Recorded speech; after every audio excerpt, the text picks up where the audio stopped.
Hello everyone, I am Dr. Deepak Goyal. I am a pediatric gastroenterologist and hepatologist in Delhi NCR. आज हम एक important topic के बारे में discussion करने जा रहे हैं जिसका नाम है फैटी लिवर। फैटी लिवर के बारे में हम क्यों डिस्कस करना चाह रहे हैं, क्योंकि लास्ट फ्यू ईयर्स से हमने देखा है कि फैटी लिवर का इंसिडेंस काफ़ी ज़्यादा इंक्रीज हो रहा है। कुछ साल पहले तक फैटी लिवर ज़्यादातर मिडिल एज मैन या ओल्डर पीपल को अफेक्ट करता था, बट लास्ट 5 और 10 ईयर्स से हम ये देख रहे हैं कि ये काफ़ी ज़्यादा बच्चों में भी इसका इंसिडेंस काफ़ी ज़्यादा पाया जा रहा है। अब फैटी लिवर क्या होता है? फैटी लिवर होता है कि लिवर एक आपकी बॉडी में इंपॉर्टेंट ऑर्गन है, और जो भी आप फूड कंज्यूम करते हैं, जो भी आप ड्रग्स या एनीथिंग कुछ भी फूड कंज्यूम करते हैं, वो सारा लिवर में प्रोसेस होता है। तो लिवर एक तरह से आपके फूड को प्रोसेस करने की फैक्ट्री है। तो नॉर्मली जब भी आप एक सर्टेन अमाउंट से ज़्यादा कार्बोहाइड्रेट्स लेंगे डाइट में, कार्बोहाइड्रेट्स जैसे कि शुगर्स, चीनी, मैदा, अनाज, इन सब में काफ़ी सारे सीरियल्स और काफ़ी सारे फूड प्रोडक्ट्स में कार्बोहाइड्रेट्स की मात्रा होती है। तो आप एक सर्टेन लेवल से ज़्यादा कार्बोहाइड्रेट्स लेंगे या सर्टेन लेवल से ज़्यादा फैट्स अगर कंज्यूम करेंगे अपनी डाइट में, और जितनी आपकी बॉडी को रिक्वायरमेंट है उससे ज़्यादा कार्बोहाइड्रेट्स और फैट्स कंज्यूम कर रहे हैं, और जो आपका एनर्जी एक्सपेंडिचर है वो उतना नहीं है जितना आप इनटेक ले रहे हैं, तो एक इम्बैलेंस की स्टेट होगी और इनपुट आपका ज़्यादा आ रहा है, आउटपुट इतना ज़्यादा नहीं आ रहा। तो जो एक्सेस कार्बोहाइड्रेट है या जो एक्सेस फैट है वो आपकी बॉडी में अलग अलग जगह पे डिपॉजिट होगा, और लिवर एक इंपॉर्टेंट ऑर्गन है और लिवर के अंदर भी वो एक्सेस फैट डिपॉजिट होगा, उसको हम फैटी लिवर कहते हैं। नॉर्मली अगर हम लिवर को माइक्रोस्कोपिक लेवल पे अगर हम एग्जामिन करें तो less than 5% of the total amount of fat होता है लिवर में। टोटल जो अमाउंट है उसका लेस देन 5% ही सिर्फ फैट होता है, बाकी प्योर लिवर टिश्यू होता है। अगर ये 5% से जो फैट का कंटेंट है वो ज़्यादा हो जाए तो हम उसको फैटी लिवर कहते हैं। ये एक माइक्रोस्कोपिक डेफिनेशन हो गई। अब जैसा कि हमने डिस्कस किया कि फैटी लिवर का इंसिडेंस आजकल बच्चों में भी बहुत ज़्यादा हो रहा है, और ऑब्वियसली जब बच्चों में ज़्यादा हो रहा है तो एडल्ट्स और मिडिल एज और ओल्ड एज में भी इसका इंसिडेंस ज़्यादा हो रहा है। यूनाइटेड स्टेट्स और वेस्टर्न वर्ल्ड में fatty liver almost top 2 causes हैं जो कि क्रॉनिक लिवर डिजीज या सिरोसिस करते हैं, और जिसके कारण लिवर ट्रांसप्लांट होता है। इंडिया में भी फैटी लिवर का इंसिडेंस बहुत ही रैपिडली बढ़ रहा है, और धीरे धीरे इसका पोजीशन ऑलमोस्ट नंबर 2 या नंबर 1 की तरफ आ रही है। पहले वायरल हेपेटाइटिस और अदर चीज़ें, इन्फेक्शियस हेपेटाइटिस ज़्यादा कॉमन कॉजेज होते थे लिवर डैमेज और सिरोसिस के। आजकल साइंस थोड़ा एडवांस हो गया है और हमने काफ़ी सारे हेपेटाइटिस वायरस और काफ़ी चीज़ें, इन्फेक्शंस को कंट्रोल कर लिया है। तो जो ये मेटाबॉलिक डिजीजेस हैं वो अपना नंबर ज़्यादा इंक्रीज हो रहा है उनका, और वो टॉप पे आ रही हैं। फैटी लिवर का अनफॉर्चुनेटली कोई एज सच इनिशियली कोई सिम्टम नहीं होता है, और बहुत ही स्लोली प्रोग्रेसिव डिजीज है। शुरू के काफ़ी साल तो आपको पता भी नहीं चलेगा कि आपको फैटी लिवर है, क्योंकि इसका कोई सिम्टम नहीं होता है। ज़्यादातर बच्चों में कोई सिम्टम नहीं करता है, किसी किसी बच्चे में वेग अपर एब्डोमिनल डिस्कम्फर्ट होगा या माइनर एब्डोमिनल पेन की कंप्लेंट होगी। अदरवाइज ये शुरू के काफ़ी साल एसिम्टोमेटिक रहता है। किन बच्चों में इसकी संभावना ज़्यादा है?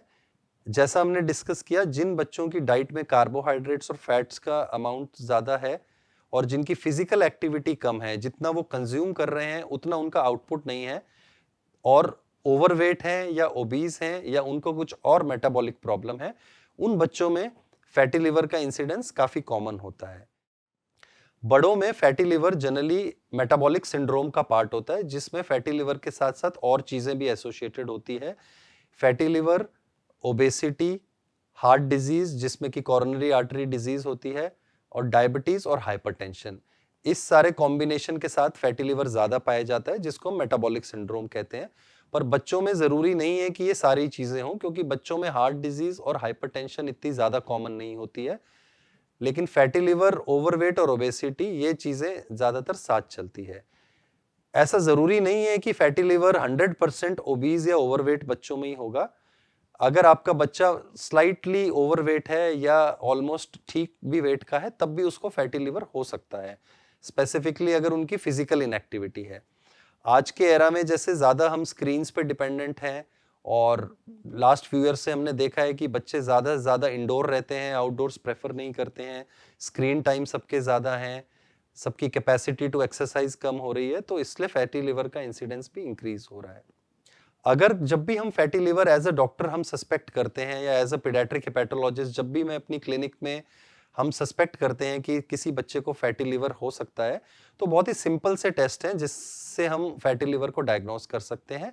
कुछ हम ब्लड टेस्ट कराते हैं, लिवर फंक्शन टेस्ट और बेसिक टेस्ट, और एक ज्यादातर अल्ट्रासाउंड, अदरवाइज एक फाइब्रो स्कैन नाम से भी टेस्ट आता है जिसकी मदद से हम इजीली फैटी लिवर को डायग्नोस कर सकते हैं।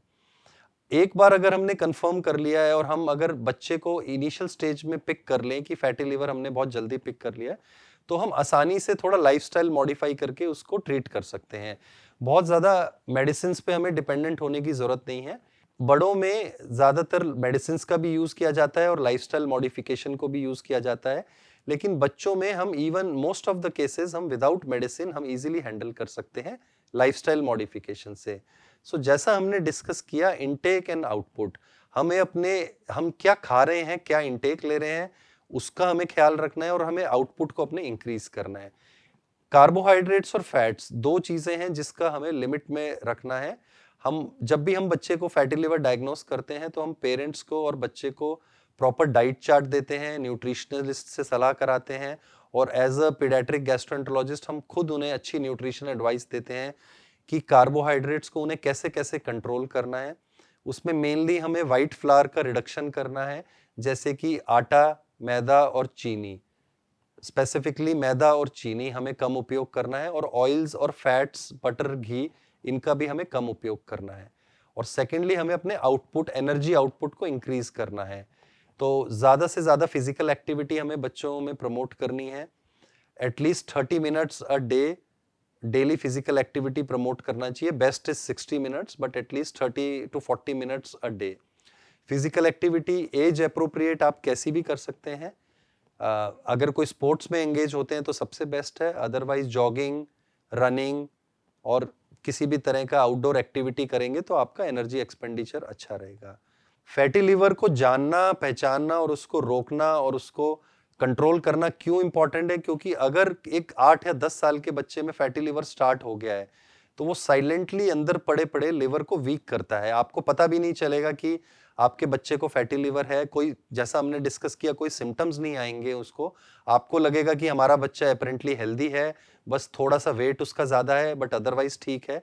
लेकिन फैटी लिवर अंदर साइलेंटली पड़ा पड़ा आपके ओवर फ्यू ईयर्स, 5 साल 10 साल तक जाते जाते वो अंदर से लिवर को वीक कर देता है। और फिर वो 20 ईयर्स या आप 25-30 ईयर्स पे पहुंचे और फिर कुछ लिवर के ऊपर कुछ और इंसल्ट हुआ और ऑलरेडी आपको फैटी लिवर था, तो अचानक से आपको एडवांस लिवर डिजीज या फिर लिवर डैमेज की ज्यादा संभावना होती है। इसलिए फैटी लिवर को अवॉइड करना, फैटी लिवर को पहचानना, और अगर आपको फैटी लिवर है तो उसको प्रॉपर मैनेज करना बहुत ज्यादा इंपॉर्टेंट है। मैं एक्सपेक्ट करता हूं कि आपको ये वीडियो इंफॉर्मेटिव रहा होगा। अगर फिर भी आपको कोई डाउट्स हैं तो आप कमेंट सेक्शन में अपने डाउट्स सबमिट कर सकते हैं, या दिए हुए नंबर्स या ईमेल आईडी पर अपने क्वेरी सबमिट कर सकते हैं। हमारी टीम आपको जल्दी रिवर्ट करेगी। Thank you.